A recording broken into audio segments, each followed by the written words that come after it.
So we're hopefully finish up this section tonight. So last week we stopped off at creation and its relation to theology and natural science. And so what we're talking about is different approaches on how we can deal with theology and science. Okay, so there have been different types. So the first type of how to reconcile these two things is continuity between science and theology. What this means is we reinterpret all of the Christian faith to become consistent with modern scientific thought. So basically what it is so if the Bible say gives us the 6,000 years, right? Roughly. Okay, so let's say we take the creation account as literal, and then however many, the genealogies as literal, then we're working with a roughly 6,000 time frame, 4,000 from here, or roughly, and then another 2,000 here, right, roughly. Okay, so what this approach says is we reinterpret this into what's it called, as metaphor, or it's, don't take it literally. So now this is where you get into the idea of in Genesis, where a day does not equal 24 hours, but rather might equal an epoch, right, or something like that, right? So that's this approach, right? So this, and this really started taking hold back in the 1800s. Yeah, get into the other record, or the other room? For what? For us to do a Bible study, because we were going to still do it anyway. Okay. Okay. Thank you. All right, so the next one is a distinctive approach. So distinctives of theology and science. Theology deals with questions of why, science deals with questions of how. So here, the idea is you have two sides of an issue. Theology is on one side, and science is on the other side.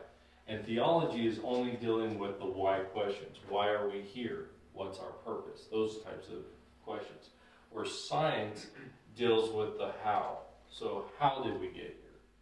Right? So the idea, if we come through evolution, that's the how. But God uses evolution because He has purpose for us.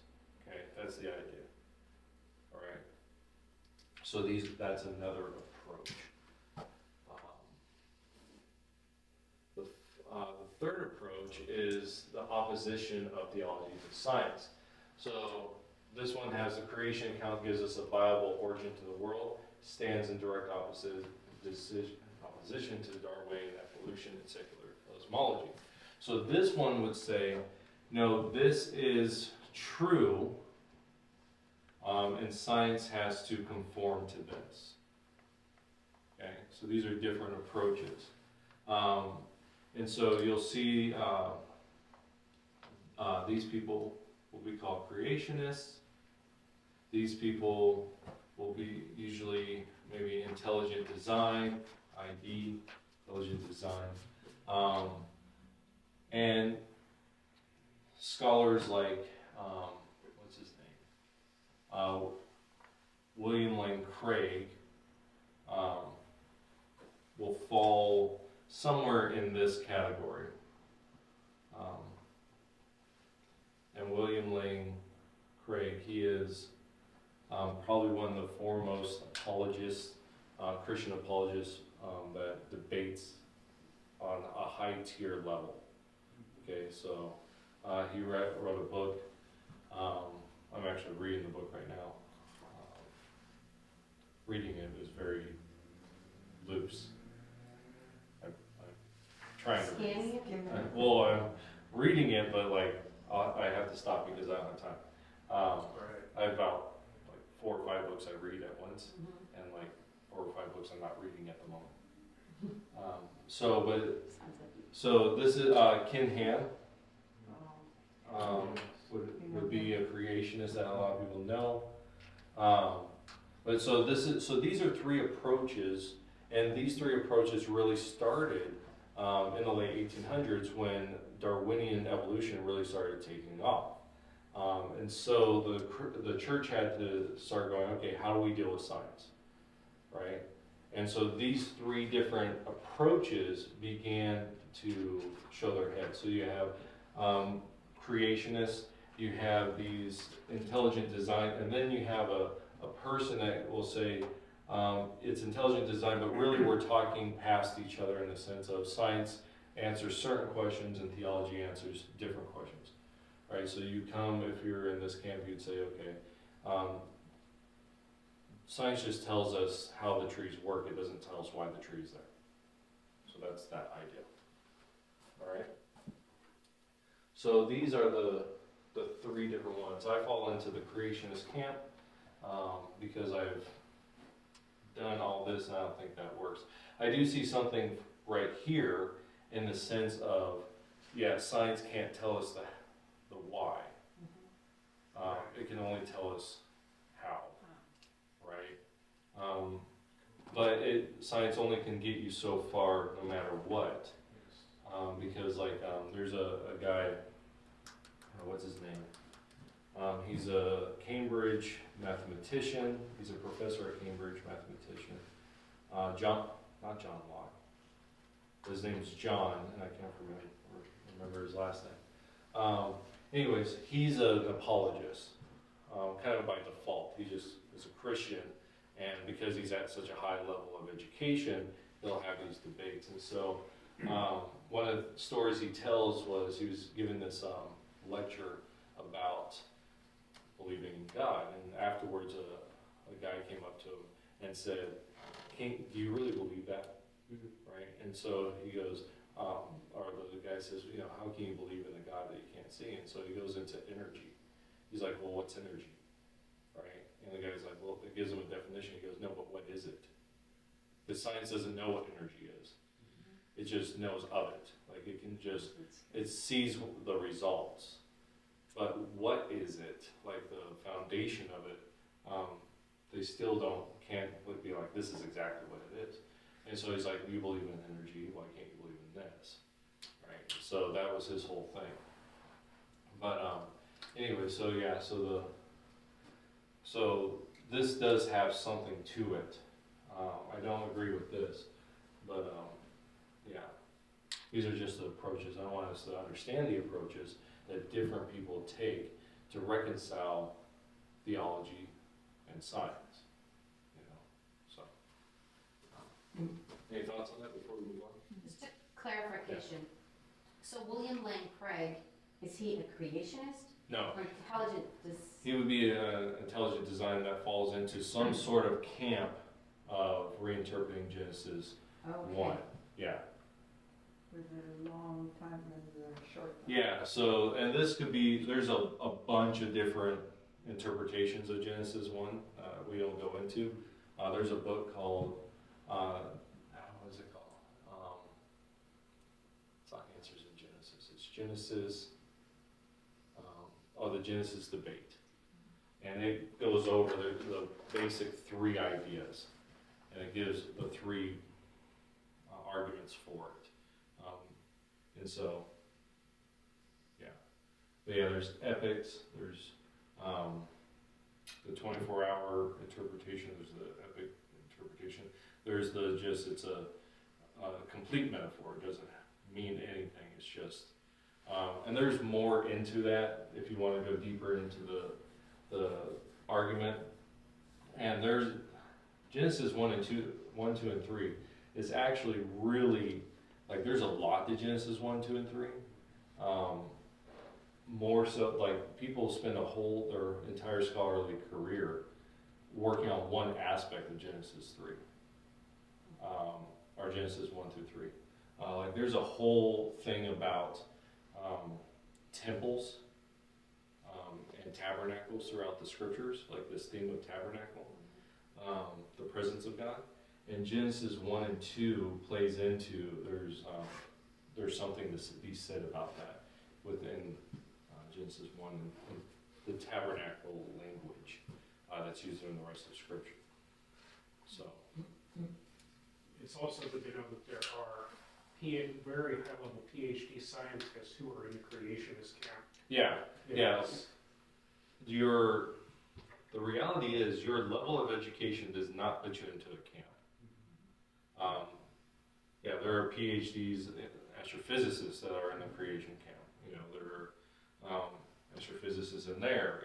Your level of theology, your level of schooling does not automatically put you into a camp. It's really like the one guy we had a couple of months ago.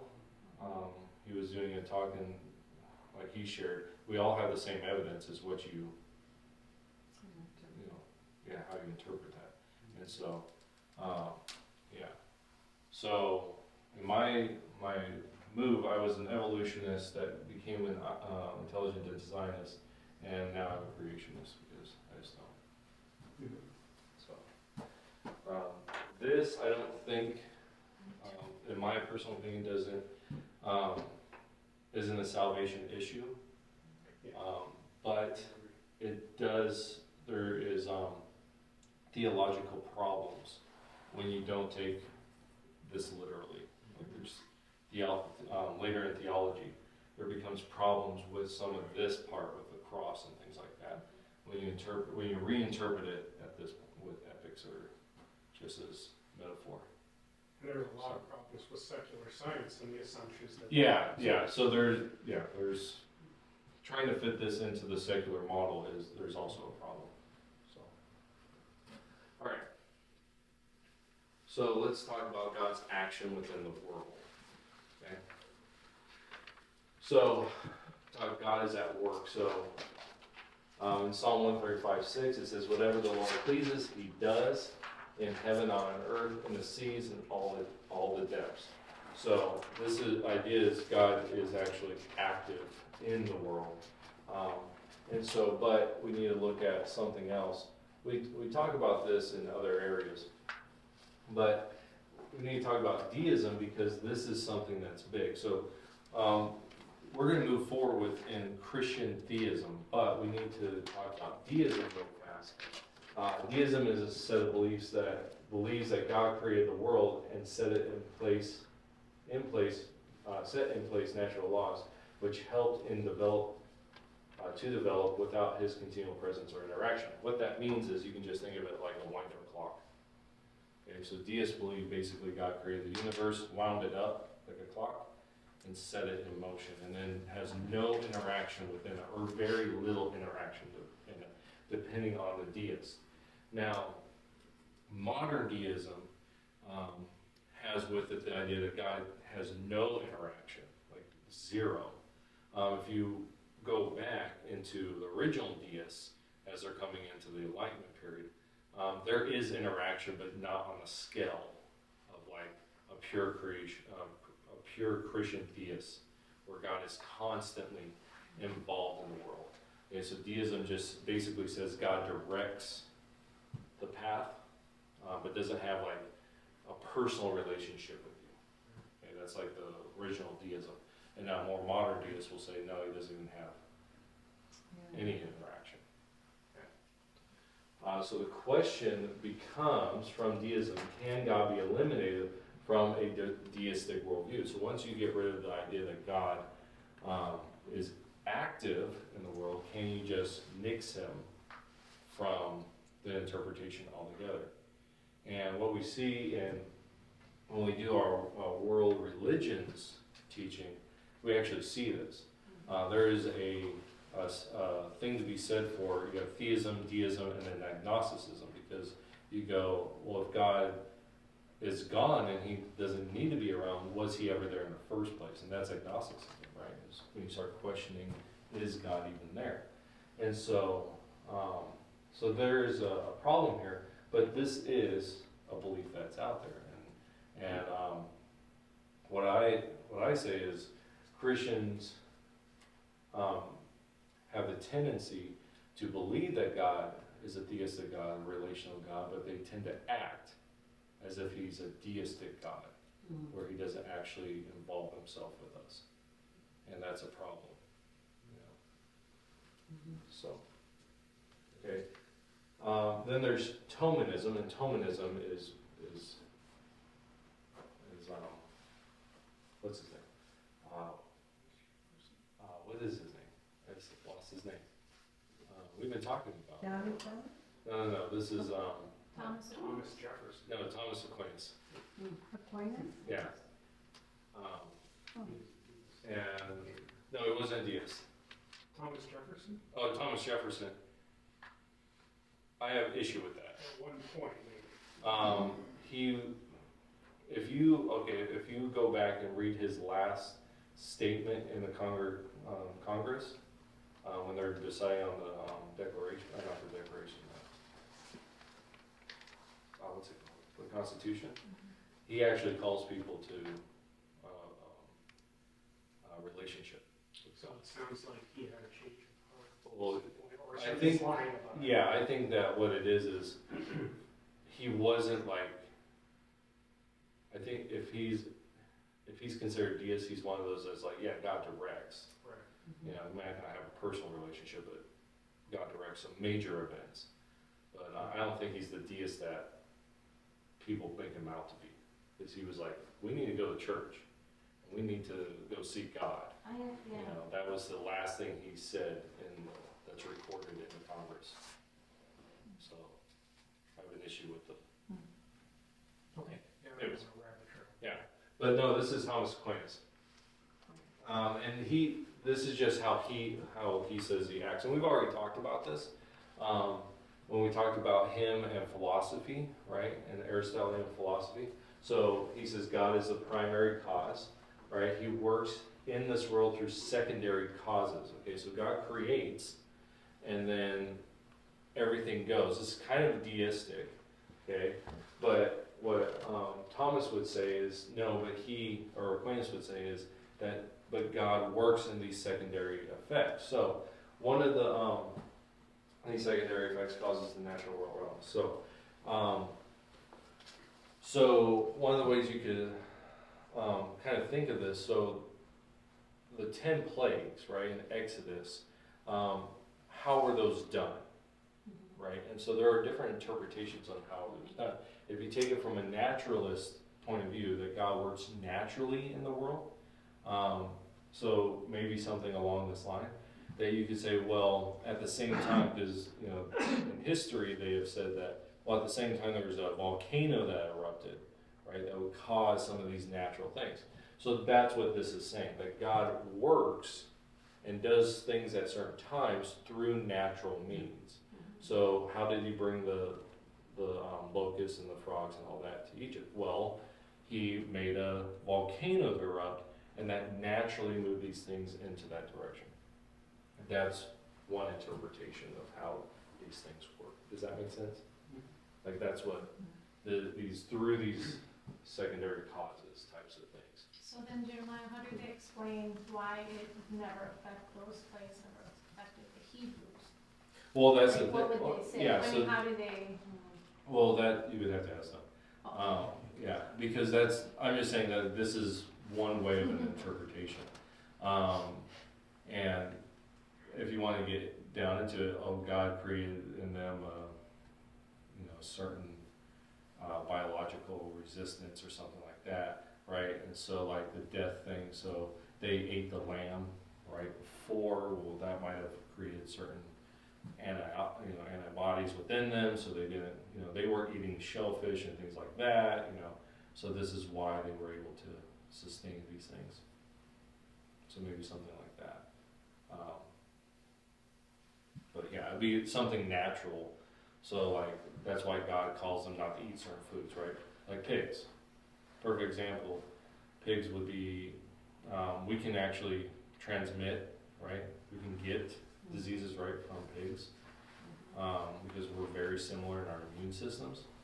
And so maybe God said don't. I mean, this happens later, obviously, the plagues, but don't eat pork because you could get that disease, right?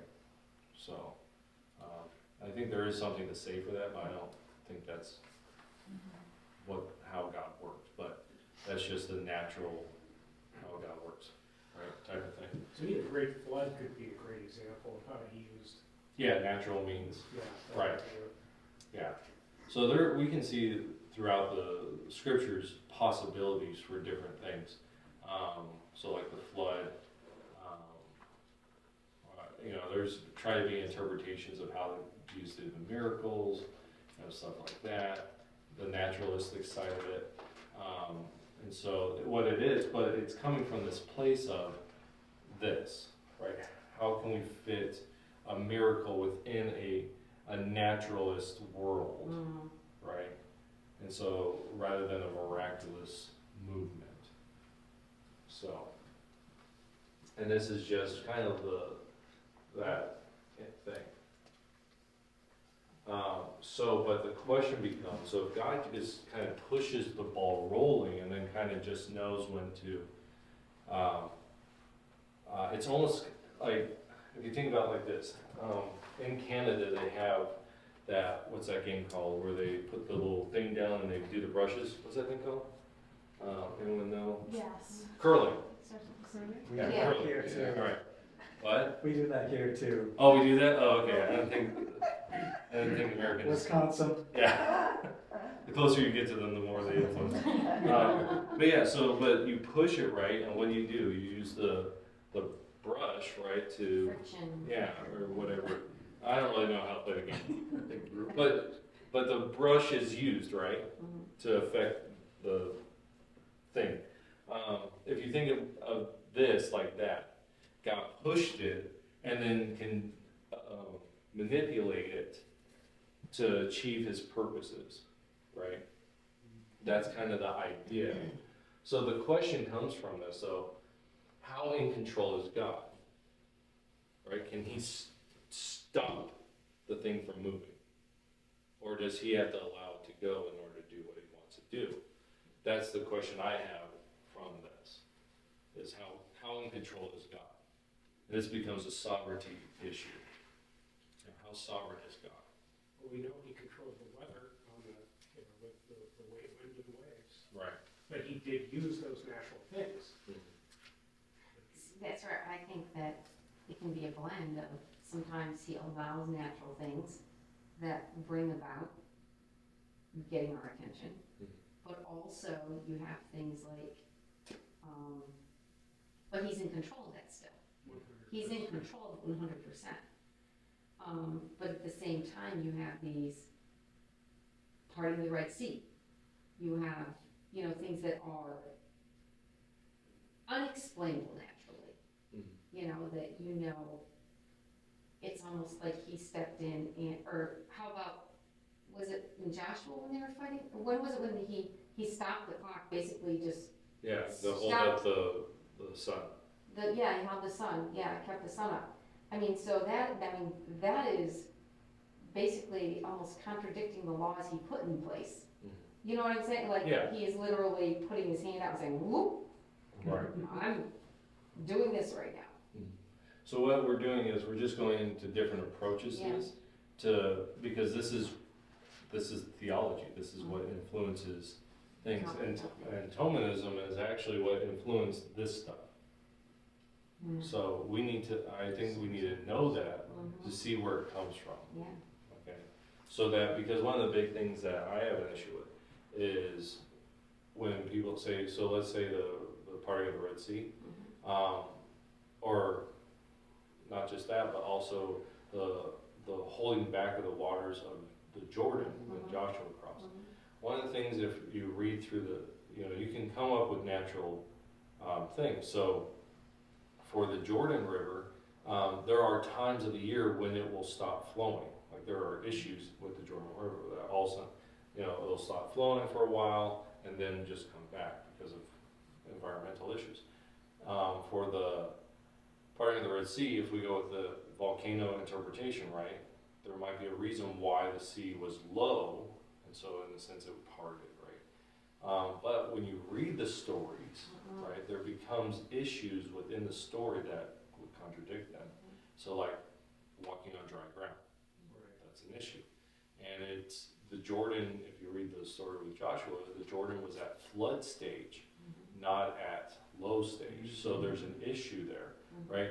So the Bible gives these little details to contradict a more naturalistic view.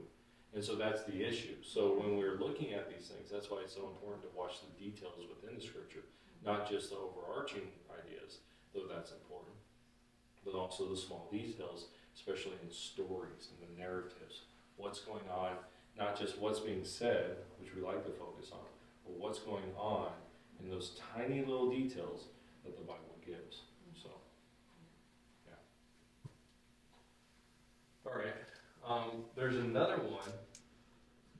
This is a different way that God works in the world. This is not so much, or this kind of takes a Thomism type of view, but there's more to it. It's called process theology, and that God acts through a persuasive way. So this idea is all things are entities.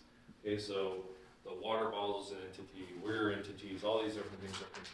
Okay, just think of them as objects. Think of them almost like a chessboard, right, or checkers, where everything on the board can be manipulated, right? So if we think about it like that, all entities can be influenced, can influence each other, right? So you can make a persuasive argument, or you can run someone off the road, or you can influence someone in some way, right? Oops, I just clicked it twice. So, in this idea is God is an entity and can influence all other entities, except he is non-perishable, where all other entities are perishable. So this just makes this kind of thing. So God doesn't directly manipulate something, but rather in some way influences it. Okay? So God moves in such a way that he influences a situation. So an example of this would be something like where the Bible in Exodus talks about God hardened Pharaoh's heart. Okay, so in this belief system or approach, it would say that no, he didn't harden Pharaoh's heart, but rather he created an environment to influence Pharaoh. That makes sense? So like he sends Moses back. So he picks a particular person that Pharaoh would have a connection with, right? And sends him. Okay? However that works, Pharaoh decides not, to push against Moses. And then Moses starts doing one thing after another, all these different plagues, right? Which causes Pharaoh to react and to harden his heart.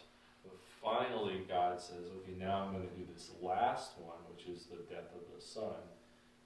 And now Pharaoh is influenced to now finally break down and let my people go type thing.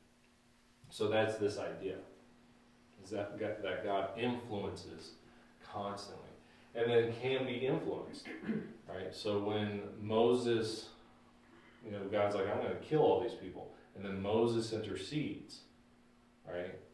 And it says God changed his mind, right?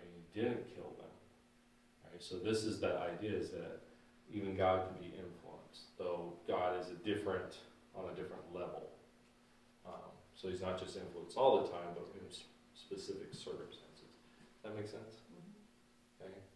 So this is but he can do that in anything. That's the idea. So entities can respond or ignore God. So this, when we get to the idea of do we have free will, right? This would push you in the direction of complete free will. Okay. So because you can either allow the influence of God or you can reject the influence of God. So this kind of pushes in that direction, right? But we need to. One of the ideas here is there are different strains of theology that influence other strains of theology, and sometimes we don't realize that, okay, in the grand scheme of things, that thing over there influenced this thing that I now believe. You know, so wherever you land, this idea might have influenced something that you believe, though you may reject the idea itself. Does that make sense? Okay. And that's kind of what we're doing here, right? Is we're seeing where these streams of theology come from. And we're trying to see, okay, where's the biblical understanding? So, the question that comes from this is, can God make entities do what he wants? Right? Can he override free will? Right? And so this is a question. So does he just work in influence, or does he take a step into where it says he hardened Pharaoh's heart, that he actually does that? And that becomes an issue of theology. And really it's a clash of theology, right? Because how much freedom do we have, and how much control or sovereignty, we can say it this way. I don't think that's the right way to say it, but this is the way in theology people have said it. So how much free will do we have against God's sovereignty? You know, and this becomes an issue. So how much power or how much influence does God have? Right? Does that make sense? When we're thinking about these different ideas? I think as much as he chooses to. Okay. His omniscience is what determines some of that. I think maybe he knows the reaction that this person will have. Well, and that will play into the discussion is the difference between foreknowledge and predeterminism.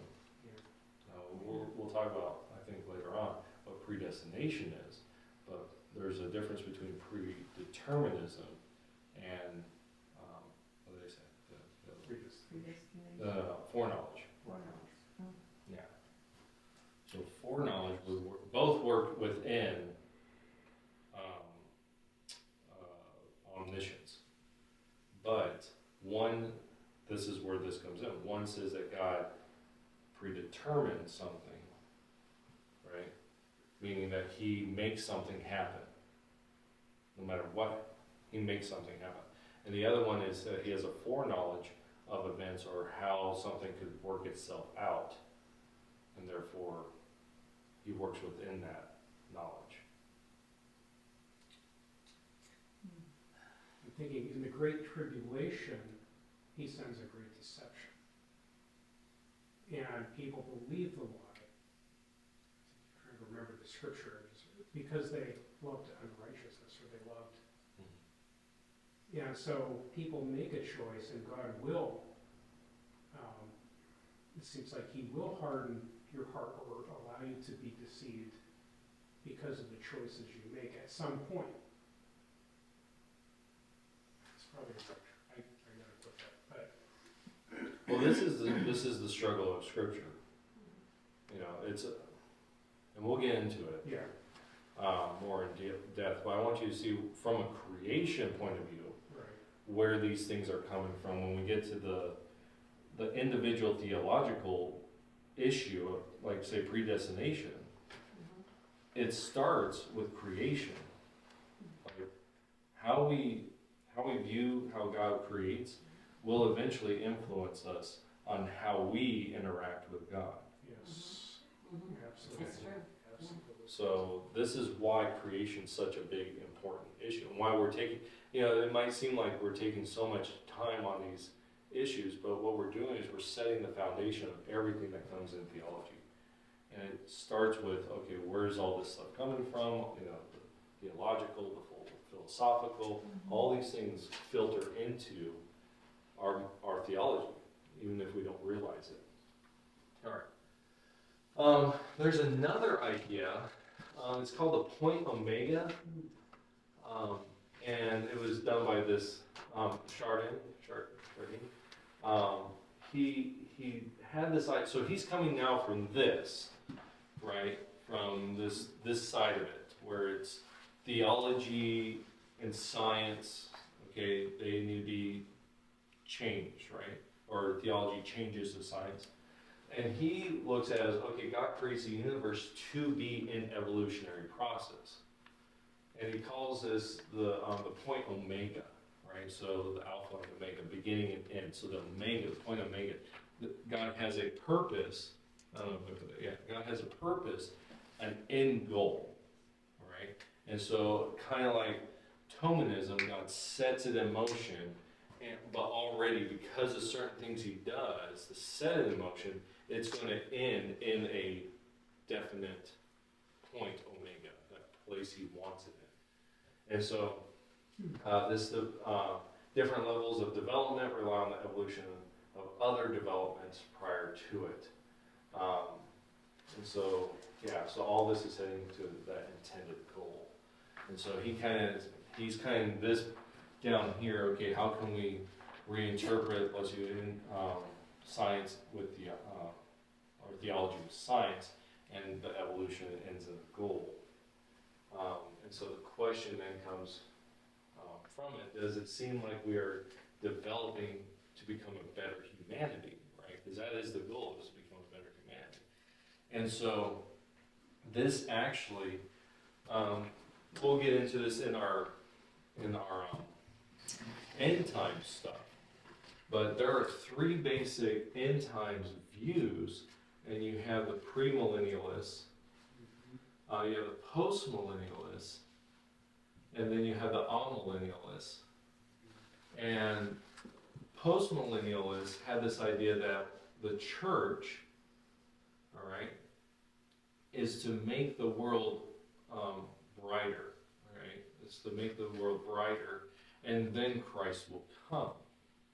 And so this idea kind of plays into and was happening at the same time as postmillennialism was developing.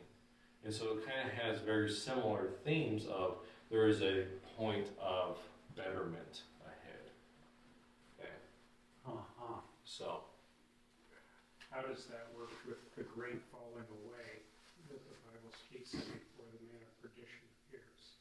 So there will be a point, so the way and we'll talk about more, but the post-millennialists believe that the millennium, right, happens not because Christ returns, but because the church ushers it in. I've heard that phrase a lot, the church ushers in. Yeah. I've heard that. Yeah. So that's the connection. Yeah, so this isn't very popular today, but this is gaining more ground on millennials, and we'll talk about that. So. Intelligent people really believe that? Yeah. That man can make himself better, huh? Well, in this case, Yeah. even in this case, it's God who's doing it. So the Holy Spirit is working within the church, and the church is now the influence in the world, creating a better world. So it's God who is actually doing it. That takes the church through the tribulation period the whole way through, or There's not really a tribulation, oh, not in the same sense as what the premillennial believes. It's a different animal. Like, you can't, if you're a premillennialist, you can't use that, your understanding to interpret postmillennialism. It won't work. okay. Terminology is different, events are different, it's a whole different thing. And this is something you'd want to get into later. Well, we will, I think, when we talk about the end times. But this stuff is at the end. I just want you to point out that this idea works within how you can interpret end time stuff. Okay. Okay, but where are we starting? We're at the creation. Yeah. But like I said, your interpretation of creation, it might influence you in how you see not just salvation, but the end times as well. So I'm just bringing that up as a point of understanding, instead of something to discuss at this moment. So, all right, the next thing is theodicies. And it's the problem of evil. And I think this is, if I was going to say there's one thing in theology that every Christian needs to struggle with, it's this. Because this is actually what almost every single person that I've talked to about Scripture or about the gospel, all of them bring up this: why does God allow evil? That is the biggest thing. So I think we need to at least have an idea and have a talk through a little bit about it. Now, I'll read this and then I'll make my comment. So Isaiah 5:20, woe to those who call evil good and good evil, who put darkness for light and light for darkness, who put bitter for sweet and sweet for bitter. So the Bible deals with evil and why it's there. Real quick, I would say one of the best books today is by Clay Jones. I think I mentioned it before. Why Does God Allow Evil? I mean, it's a very good, it goes through a lot. I mean, it's very detailed in what it does with. But that book, I think, is probably one of the best modern theological discussions on it. And Clay Jones was Pastor Jeff Jones, the pastor before me. It was his brother. And it's very good. Just mentioned him. Yeah, very good. And so, but okay, so let's talk about different ways people have dealt with the Odysseys.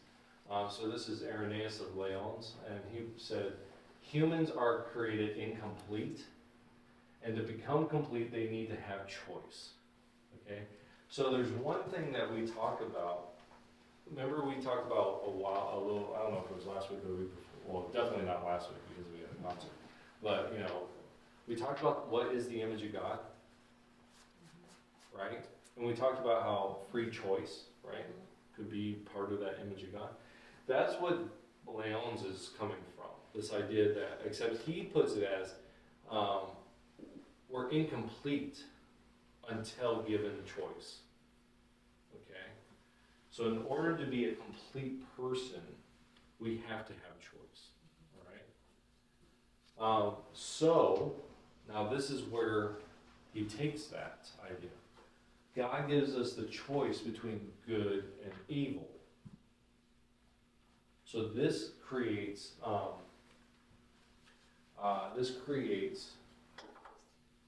an issue. Okay, God creates good, the choice between good and evil. So the issue becomes this: is evil necessary? Okay, so let me say it like this. Okay, so if you have God, right? And God creates, right? He creates humans, right?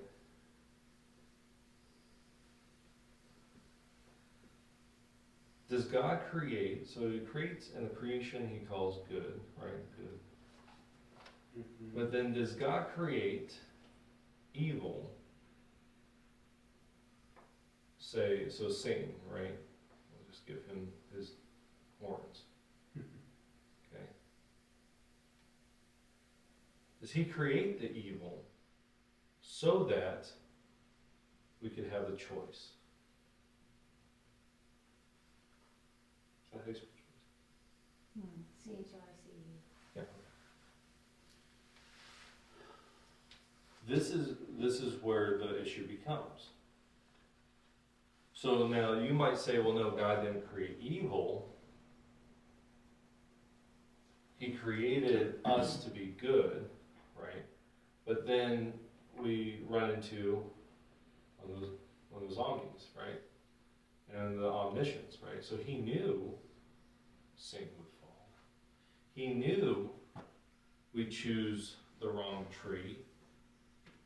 So did God set us up to choose evil? So this is where these questions go. And we need to struggle through these questions. Okay? So, in order to have choice, there has to necessarily, and this, I'm coming from Irenaeus' walk, okay? In order to have choice, we necessarily have evil. Then God creates evil in the world that we might have choice.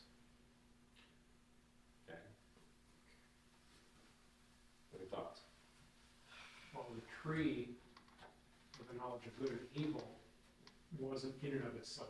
I don't see the tree as in and of itself being evil. I don't think the tree necessarily had any specific property that was bad at all. The choice was bad. So it's not as if God put an evil tree there, but the choice was bad. God didn't create the choice. But once the choice is made, then there was evil. You're choosing something other than what he had as his best for you. Because it almost sounds like this concept is like the yin and the yang. You know, you have it. And Yeah, we could say that. so, I mean, the choice was evil, but he didn't create the choice. He allowed us to make a choice. Yeah, I can't believe that a loving God would do that. I mean, I can understand that choice. And I can understand, making the wrong choice. And he had, from the beginning of time, he had the cross in mind. But for him to create it, I could never believe that. Does this mean that Jesus would have been born incomplete because he was human? Or because he was also God that made him complete? So, but he would have so the choice would be what completes us. Oh, okay. So he would have, Not the sin nature, but the choice. right, the choice. So he would have the complete choice. The concept of God is the only creator. And so if evil's there, there's the concept that he had to create it because he's the only creator there is. But is evil something that's really created, or is evil a degradation of that which already has been created? And we can see in our everyday lives, we can certainly degrade the creation. We have no problem doing it. Mhm. So, Well, Satan's called the father of lies. right, he was the originator Originator. of that bad choice.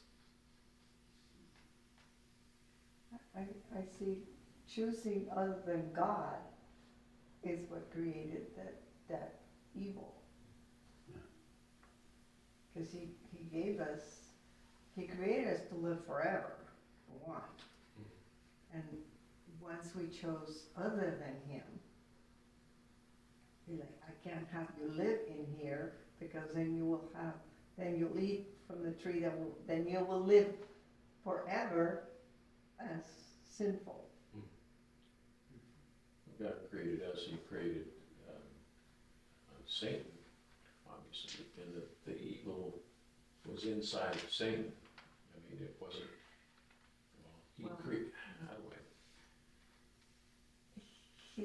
His pride created it. Right, I mean, and then God gave him the free will, just like he gave us the free will. And it was, the evil wasn't that God created it, it was we created it, or Satan created it.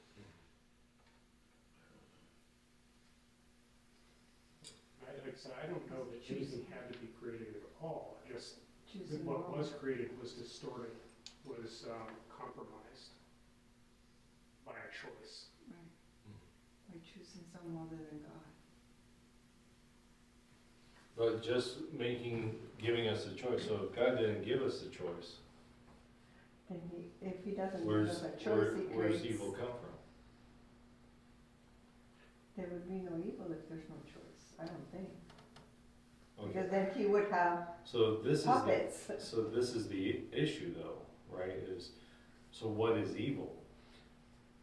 It's sort of like potential energy, and like if you have a cement block suspended over your head with a rope holding that, nothing happens. There's energy there, there's a potential for it to damage you if it were set free. And somebody makes a choice to set that free, then that's contradicting what I just said. Well, it's potential, there's a potential. Oh, good grief, I don't know what I'm talking about. So this is one way of dealing with the problem of evil. Boy. That it's necessary. Okay? That's one way of dealing with this theodicy, that God creates evil because it's necessary for free choice. Okay? That's one interpretation.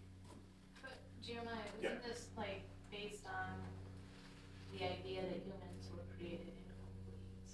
Yes.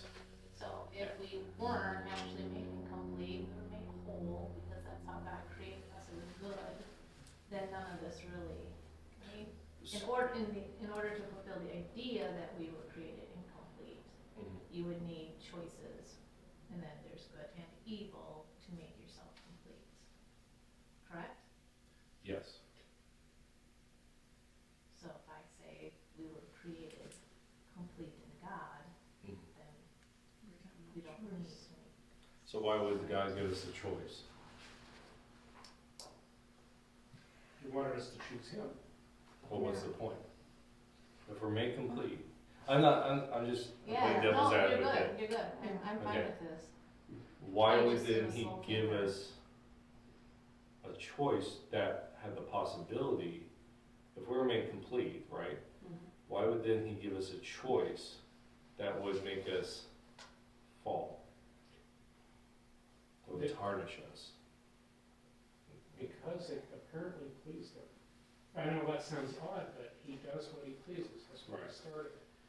And I think, like, your spouse, there's all kinds of, your parents love you, they have to love you, you were born to them, But your spouse chose you, and you chose your spouse. And so there's something special about that love, that choice. Right. And I think if we were born complete, our choice is what made us incomplete. But it pleased him that we would have the opportunity to choose him. Choose. To me, that goes along with the theme that I see in scripture of the being the bride of Christ. And even in the Old Testament, Chose us to. he calls Israel an adulterous nation. So there's that concept there, to me, that it just kind of flows through. Right. But the issue there is, in order to have that, There has to be evil. there has to be the opposite. Yeah. There has to be the choice. I always felt with no choice, you're a robot, Right. you're a puppet, Right. So he wants us to love him, he doesn't wanna make us love. Right. So then that would fall into this though.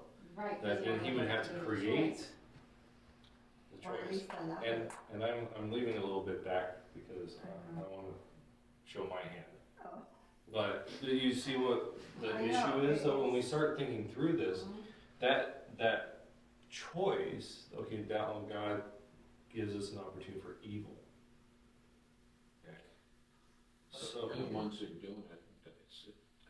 We're It's choosing, our evil, it's not the Lord's evil. okay, we choose. so there's another path that we can take. Let's move Oh, on. sorry. Oh, But I just want you to see, Yeah, it's difficult. okay, so this is one way of dealing with this idea of evil, that God actually does create evil as a necessary evil. Well, not necessarily, if he made us incomplete, that solves it right there. In other words, we're not complete. That's what this guy said here, humans are created incomplete. That's the way we were created. So what he's saying though is, in order to be complete though, because God intends us to be complete, he gives us the choice of good and evil, Yeah. so that evil becomes necessary. That's where he's Oh, going. I see what, okay, Yeah, so that's where he's going. Right. yeah. So that's how he's dealing with theodicy. With that. Why is there evil? God created it so that we could be complete beings by having the choice. Not necessarily choosing good, but just having the choice. Okay? All right. I think the opportunity to choose God is a blessing, Well, but there's more to this. Can I just say, like, Yeah. this week, the Lord really put a new coworker in my path, and it's been so challenging. made this comment, he did say, he's reading all these books, and he clings to everything he reads, but perfection is achieved through the process of good and evil. So, right, and so, yeah, in order for us to become perfect, we need to be good and we need to be evil. The town, Yeah, or, what's it? well, yeah, Uh, he says a lot of the yin things. yang. The yin yang. Yeah. And so what I asked him, because we just talked back and forth and I just asked questions, I said, well, give me an example where you use evil to make good. And his only answer was the yin and the yang. And I said, but give me an example. Right. And so I'm just saying, like, these are real conversations that I'm having with people in a normal day Right. atmosphere. And the theology is probably the one you'll run into the most, because people have to deal with evil. Why is there evil in the world? And I've heard people give it as an example of what evil, good, war. Like through war, good can come out of that, right? Right, and in a philosophy book that we just checked out, it talks about stuff like that too, but one of the things it says is people may use evil, but it's still evil, because we have the choice, or we have the opportunity to do what is right. And so if you choose to do what is right, then you don't need that evil, but we still choose to do what's wrong. But yes, so even if you do something that's good, evil, that's intended in the future for good, it doesn't make that action good, it's still evil. Right. What's the saying? Ends justify the means. Yeah, that's the idea. Yeah. Right. All right. Ready to move on? Okay. We're not going to finish this. All right. Augustine of Hippo. He said God created everything good. Satan rebelled against God, and in doing so chose evil. Whoops. So here's another approach. So God creates everything good. Satan, the tree, right? As John said, it wasn't an evil tree, it was a good tree still. And so Satan rebelled against God, and in doing so chose evil. So then Satan tempted Adam and Eve, to which they chose evil. Okay, so this is another approach, right? And it's still, Irenaeus and Hippo are still coming at from one point of view, right? That God created, but Irenaeus says, but we were incomplete. And Hippo says, no, we were completely good. See the difference? Okay. But it's a choice is separate. I guess that's what I from was that. thinking, is once we chose, we. So, Augustine influences a lot of modern Christian theology, a lot. And so, sin nature, that also comes from Augustine. And so, he influences a lot. So, you might find yourself more in line with Augustine than you are with most other theologians. But the question becomes then, does God therefore set up his creation to fail? And that's what I was talking about here. Okay, God created the tree, knowing omniscience, right, that we would choose to do God set us up to fail. This is another question for this. Okay, so because God is all-knowing, he knew we were going to fall. So either A, he doesn't care, right, or B, that he's evil. Like these are things I've heard from people, because God set us up to fail. He could have easily said, I'm not going to put that tree in there, I'm not going to create Satan, right? And so, but he did it anyways, knowing, because he has omniscience. So it's so important to know that first before we get into this, that humanity would fall into evil. And that's why he sent Jesus. Well, there's a whole thing. But that still doesn't deal with the issue of evil. I know. Well, it does, but not in the sense of why it's there originally. So Karl Barth, now this is so those are older approaches. We're talking like early 500s and before. Karl Barth is newer. He's dealing with more of a modern understanding, even though he's writing like 1800s. He approaches and he's just like, let's start fresh. And instead he focused on Christ. And this is one of the things I said in, I think it was last week, in one of the services. I know I didn't say it in both. One of the services I brought this up.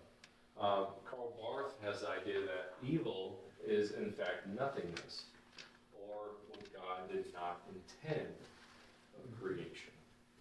Okay?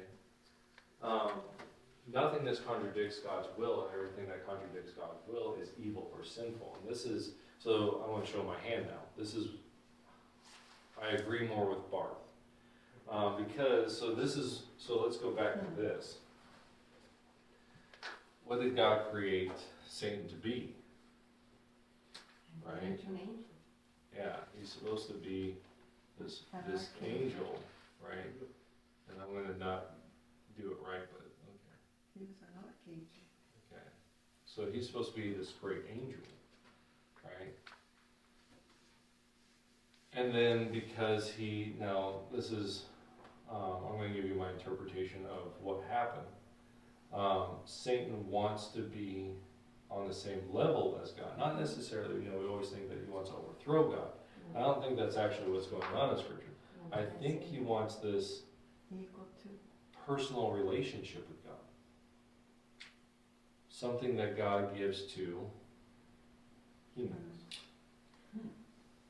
Because what does Jesus say at the end? He says, if you overcome, I will give you a seat on my throne, which I sit with my Father. It's a very personal thing, right? I think Satan wants that, but that wasn't his role. And so he rebels against God to show that these people don't deserve that place. I think the whole point of Satan's thing is to prove a point. And so, but because he rebels, right, and goes against created order, because this is, and God, if we go back to what we had talked about before, that if choice is the pinnacle of the image of God, right? At the very beginning, we talked about who God is and the fact that he, being completely in power, he can choose between doing evil or doing good, but he chooses righteousness. He chooses this. And so when he creates, he only creates in righteousness, so the angels and everything. But in order that we be in the image of God completely, we have to be given that choice as well. And so we are given this choice. And Satan knows this. And so he uses that to his own advantage. He says, see, these people couldn't be like you, God, because they will choose evil. You don't deserve to be next to you. Yeah. So this, and what does evil do? It's the opposite of everything God creates. So Satan does not follow the order, so he falls. Humanity does not choose rightly. And it's more than just choosing the apple, right? We see a lot going on within that choice. It's Eve doesn't listen to Adam. Adam doesn't listen to Eve. Adam doesn't listen to God. Right? They listen to the created order rather than the creator, which is completely subverting creation. So it's not just they chose the tree of good and evil. They chose to subvert God. And that's evil. Now they know it. Right? Because now when God shows up, what do they say as a defense? She did it. The woman, right? So God goes to Adam first, Yeah. and he says, the woman you gave me. You gave me. That points to God. Yeah, it's this. You gave me. These are the problems, not here. And then Eve says, well, the serpent said. And the serpent's like, yeah. So every time we make an excuse for our own sin, we're actually pointing our finger back at God. Right. Yeah. We're doing this. And you could say, the serpent you put here. Yeah. Right. And so, but this is so this is just, so evil is taking what God created, and because we have choice, is saying, I'm going to subvert, I'm going to do the opposite of the created order. And so what is evil actually? Evil is not what God creates, but rather what we do with it. Does that make sense? Yeah. And so where does the problem lie? It's us. And us. It puts it fully on us. God gives us creation and says, here it is. Do with it as you will. Right? There's only one law. In all this creation, there's only one law. Don't eat. Right. And so as Satan attack that one law, because there are no other things he could attack at that point. But now, because everything's corrupted, now he can attack so many different avenues. Because now the created order has been flipped on its head. And so now he has so many avenues to attack. So this is just another approach to the problem of evil. Like that, yeah. So, continue on. Evil is not nothing, but evil reduces God's perfection to nothing. Meaninglessness, if you wanted to say it that way. Right? I mean, think about this. If, like, say you're a little kid, and you go after, and you're watching TV, and you're like, man, I really want that. I'm gonna give you a story from my life. I really want that Transformer. I'm watching TV, and I really want that Transformer. You get it, and it becomes meaningless almost, right? Because you have it, it wasn't as good as I wanted, right? And so you now throw that away. I want something more, right? So the desire for more, you'll be like God, right? A desire for more than what you have been given, it makes it meaningless. Because there's never going to be anything that you could get that's going to fulfill what God has already given you. But that's what they thought. When they believed Satan, they believed, God's holding out. Right? That idea. But really, they created meaninglessness in it. They made everything meaningless now, because now the only meaning that is truly meaningful is God. But now what do we search for? Meaningful things, right? We find it in people, but then they fail us. And so things, the next big thing, you buy a car, and you really like it for a little bit, and you're like, oh man, maybe I shouldn't have bought this car. I should have bought something else, yeah. I should have saved my money a little bit longer. I could have got this one, and everything becomes meaningless because we're infected with sin. So sin just makes everything meaningless, until you have Christ.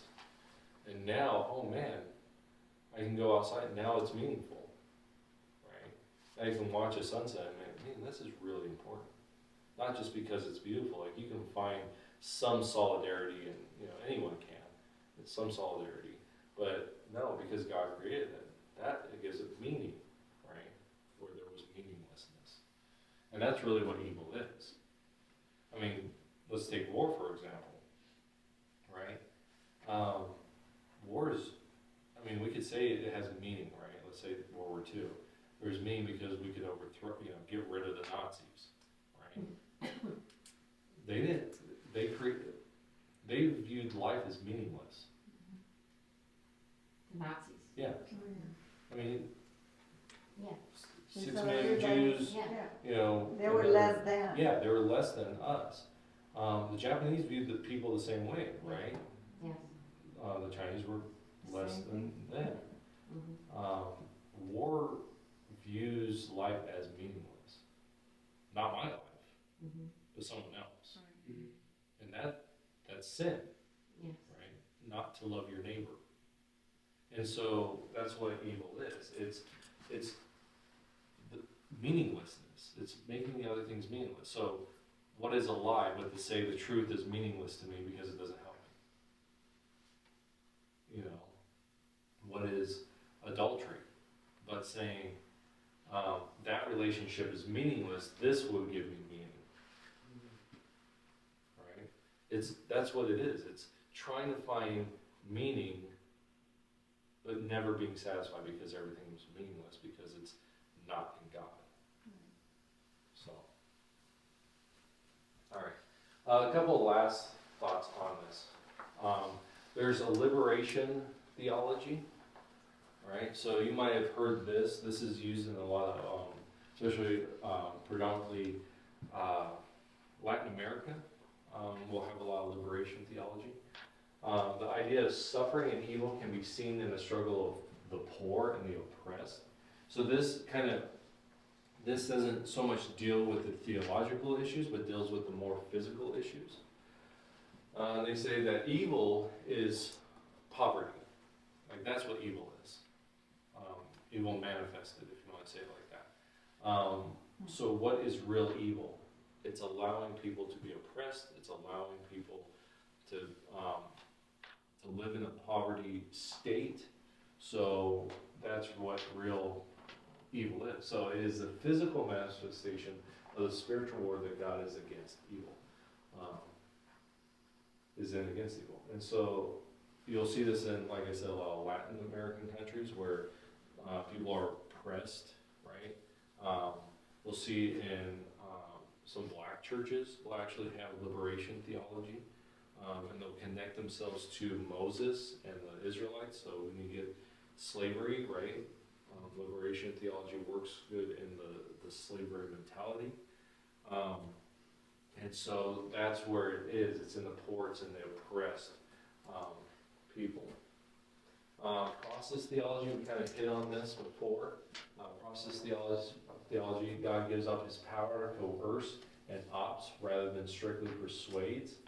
God wants good for creation but can't make it good. So he's trying to coerce us into following him. He can't make us do it. So this again calls into question of how powerful God is. And almost in front of evil, he's powerless. That's kind of where this kind of goes. And because he can't make us do something, he can't be responsible for evil. So this is how they deal with theodicy. Okay? So where liberation theology goes, evil is just a manifestation of a spiritual battle, and that manifests in the poor and the oppressed. So you can fix evil by fixing society. That's the idea. So how do you fix a spiritual issue? You fix society. That's liberation theology, in a sense.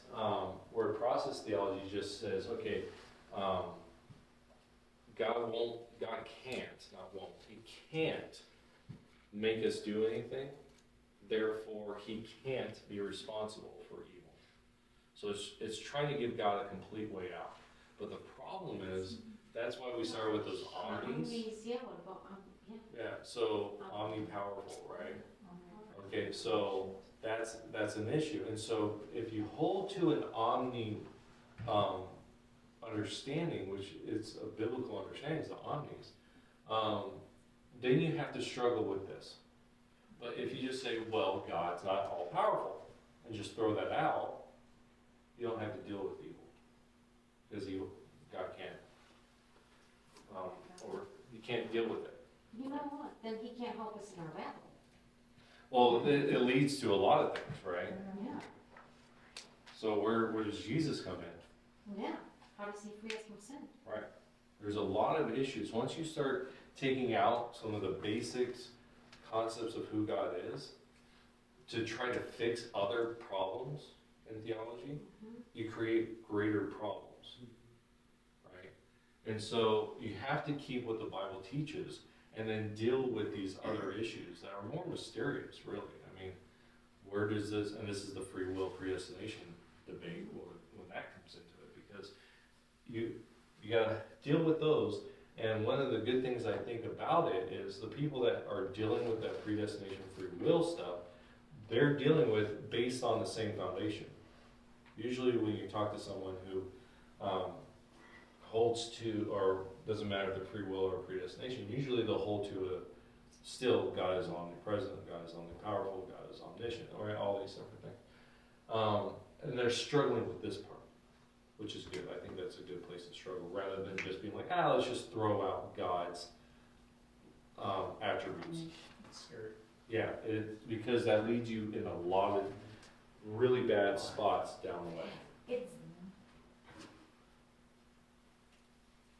to be uncomfortable with questions can be dangerous because it can lead you to making up answers. Right. That cause you to compromise God's character, who he is, his nature. Yeah, it's better to struggle with them. It's better, yeah. Is okay, God, how are you all powerful, and yet how are you allowing these things? Mm-hmm. Right? How do both work? And that's better than be like, you must not be all powerful. Right, You know, exactly. because now you've just gutted what the Bible actually says. Mhm. So yes, it's good that we struggle through this. Next week we'll talk about can God suffer. This is actually an issue that's come up a lot, actually, and you'll see why. Because of how, and it comes from Greek philosophy, it comes from Greek religion, why this becomes an issue. So yeah, any last thoughts before we end tonight? Just that, since you showed your hand, now I know why you say Satan fell. You believe Satan fell after man was, well, sometime during creation week. Yeah. Because of this here. Yeah, you'll see where I get my theology Mm-hmm. as we go through this, because I'm trying to work through these things too. Mm-hmm. And so what you'll notice is I won't say certain things, I won't teach certain things from the pulpit because I don't think those are the proper places to have the discussion.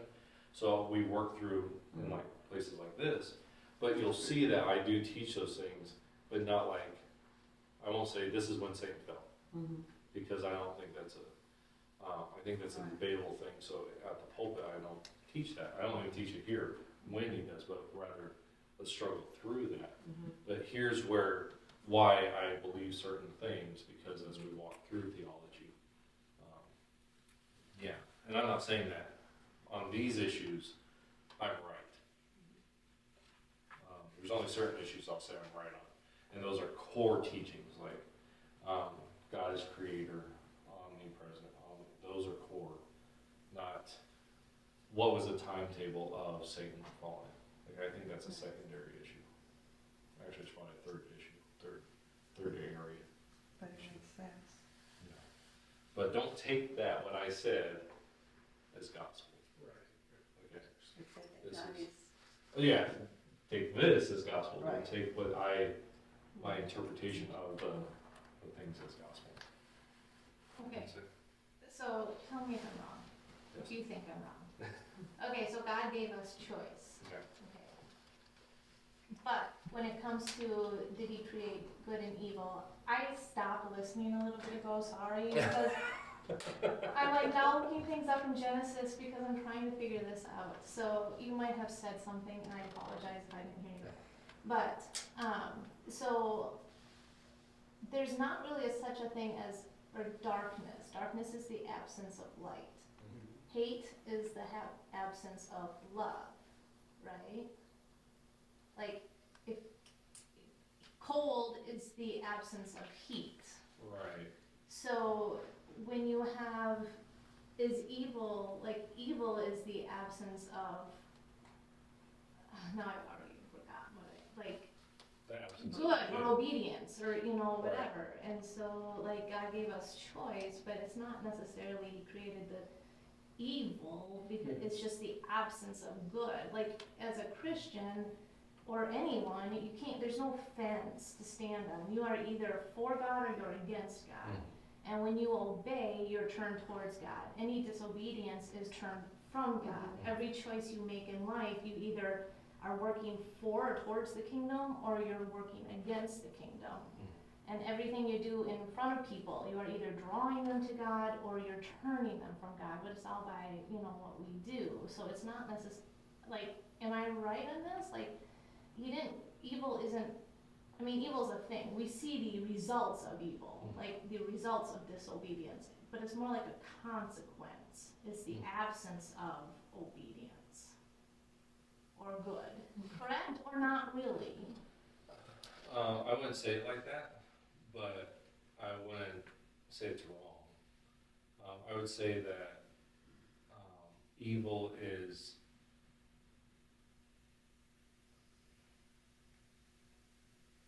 messing up what's already good. So it's not so much that it's an absence of it, but rather taking what is already there and distorting it. So truth, a lie is taking a truth and distorting it, right? Because usually a lie is, who did this, right? Like, come in and someone broke a vase, and you're like, oh, well, I didn't see it, but I heard it, right? Well, there is just a flat out lie. If you did it, you saw it. But it's kind of a manipulation of the truth. Oh, I heard it, right? And so I would say it's more of a distortion of God's intention. So that's how I would say it.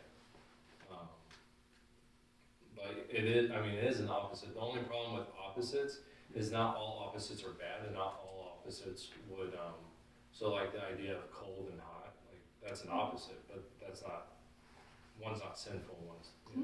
It's like you're using it as an analogy. Like there is, right, Faithful because and you unfaithful. can't measure Right. heat or cold, you can't measure cold, it's just Right. the absence of heat. Right. And so you can't, light and darkness aren't, one's not good or evil or Right. bad, it's the absence of, which Right. is, so then I was looking up, like, okay, so God created light, he said, let there be light, and so then there was light, so that's where I was like. So there's already darkness. Right, So and somehow but he created the light, and so then darkness is the absence of light, so yeah, that's why I was like, did he create, like, I'm just saying, is it more of an idea? Yeah. I guess. No, that's why I say I wouldn't say that it's wrong, like what you're saying. I just would say that it's the distortion. It's a mutation rather than, because like mutations are, there's never, like, we don't see any good mutations in science. A mutation is a destruction of what is supposed to be. Right. Yeah, it's a degrading of it, right? And so I would say it's more like a mutation than, that's what evil is. It's trying to mutate God's intention, rather than trying to do the opposite of it. Right. Because to say that it's the opposite would almost put God as the necessary good and the yin and yang, right? Because they're opposites. But that's not what we see in the scriptures. We see, no, good is good, like, and the absence, right? The absence of good would be evil. So when God creates, he doesn't create an opposite. Right. He creates what's good, and the manipulation or the twisting of that becomes what is evil. Yes. Which avoids us placing God as the author of sin. Right. Yeah. So it takes, where we saw these people trying to deal with how does God interact with sin, it completely removes him from the equation, because what he created was good. But and this goes back to a part of the image of God is choice, is to say, but God, because of love, right, he doesn't want puppets. He gives us this one thing, right, that is huge.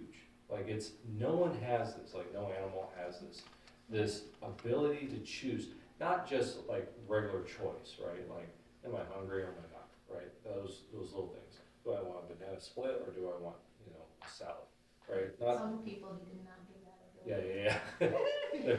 Well, they're falling into sin. But no, like, you have the choice, an eternal choice, right? of choosing something that is good, that's gonna be a part of creation, or you get the choice of twisting creation. Like that, to me, what is the image of God? Because God, because he has the ability to do whatever he wants, right? He could work in evil, but he doesn't. He chooses, right? This is who I am, you know. So when he says things like, thus saith the Lord, like, that's the power of God right there, that he can say something and it's true, right? Or it's created. And so for us, he gives us, he's like, you have a choice now. And I think that's what the tree is. The tree is not evil, right? The tree represents the concept of, now I've made a choice to disobey. Now I have knowledge of good and evil. What's good and what's bad. Yeah, what's good, what's bad. Because as God, he understands, right? He understands the concept of evil. He understands the concept of unrighteousness.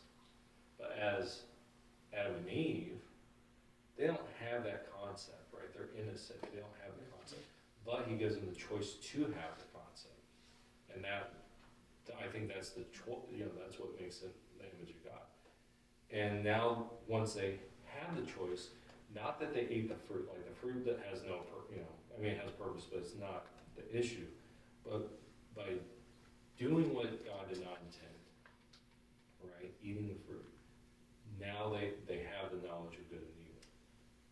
So it wasn't like the fruit gave them that, but it was the choice. It was a choice, yeah. Right, and that's why then, when God again speaks to himself, right, and later on in chapter 3, he says, if they continue and eat of the tree of life, then they will be like us, right, except they'll be in sin. They'll live forever, but Yeah. in sin. And so that's why he pushes them out, right? And that, I think that's the issue. But yeah, I wouldn't say that's wrong. I would just say that, that's how I would say it. Mm. So, but, yeah. Opposite language just falls into that yin-yang stuff. And that's why I've tried to distance from that.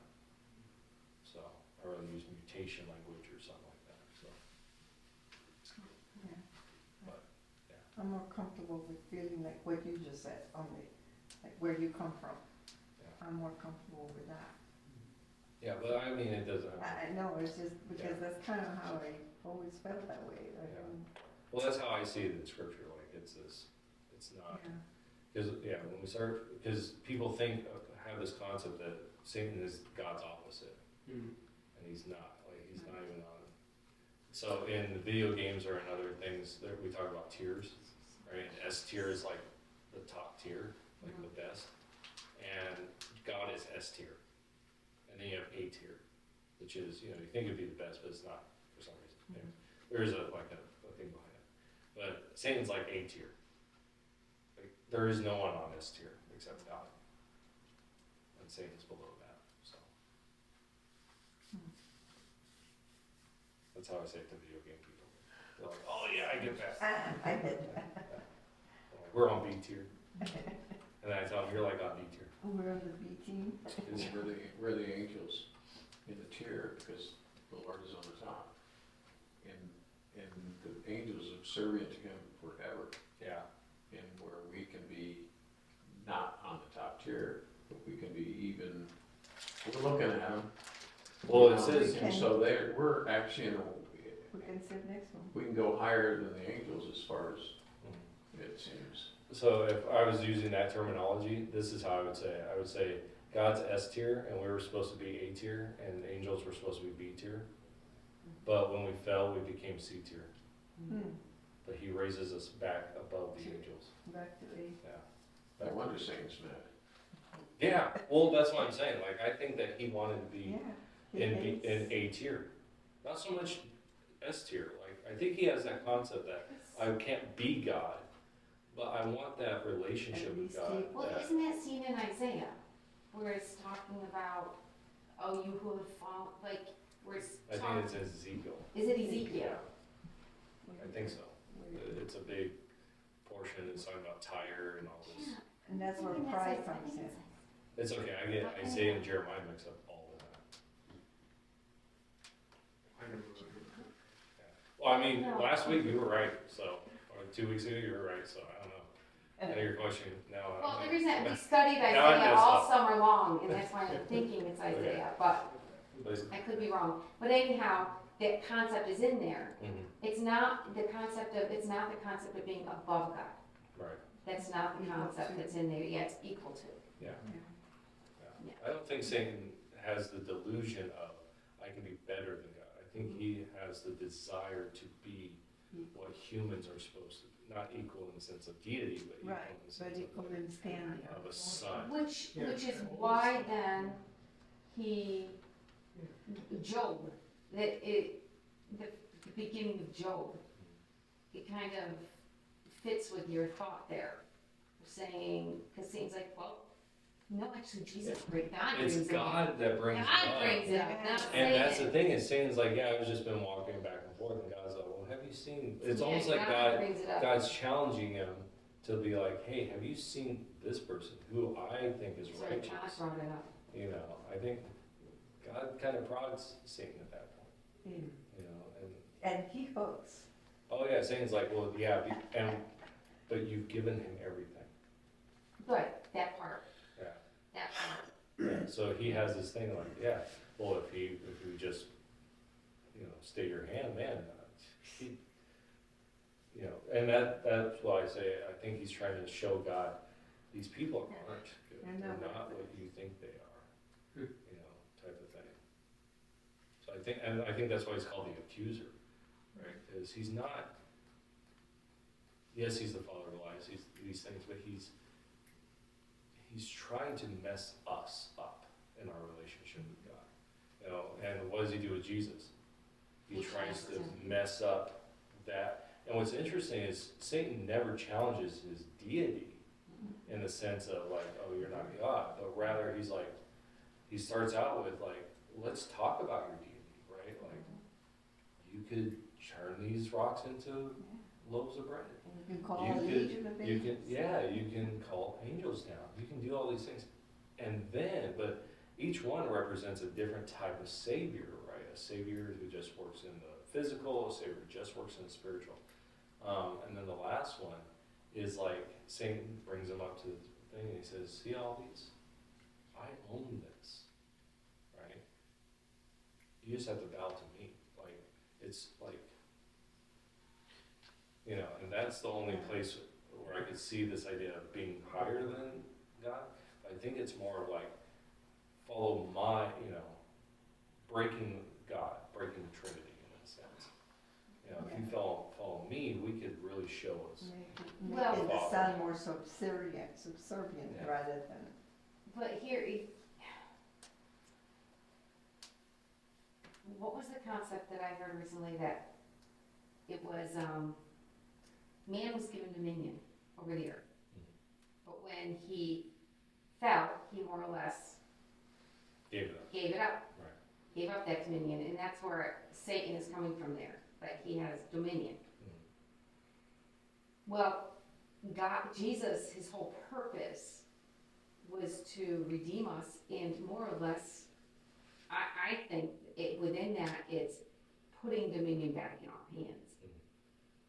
And so so Satan, that last one, would have kept Jesus from not just redeeming us, but literally, ultimately removing that dominion from Yep. Satan's hands. And in that vein, that's why I think that Lucifer's role was to be kind of our angel. Because there's concepts of angels in the scriptures where like Israel had an angel, churches have angels, people have angels, you know, individuals. And like I said, don't take this as gospel. But I have this, I'm thinking through this idea of maybe Satan was the angel of humanity, like, you know, on the tiers. Like you have, that's why it was top tier, He's an archangel. you know. And he's like,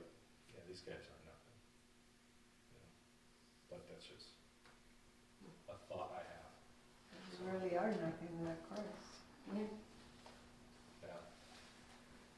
So, all right, nothing else, let's pray and then we'll get out. All right, Heavenly Father, we thank you for this evening, thank you for these conversations that we've had. And everything, Lord, help us follow you closer, help us to not try to take things away from you that you state are yours, like your power and your knowledge. But Lord, help us to wrestle with you and to understand and as best we can. And where we can't understand, Lord, give us grace and help us to give grace to others that we might not try to make answers where there are none for us, but rather to trust that you are working all things out for good.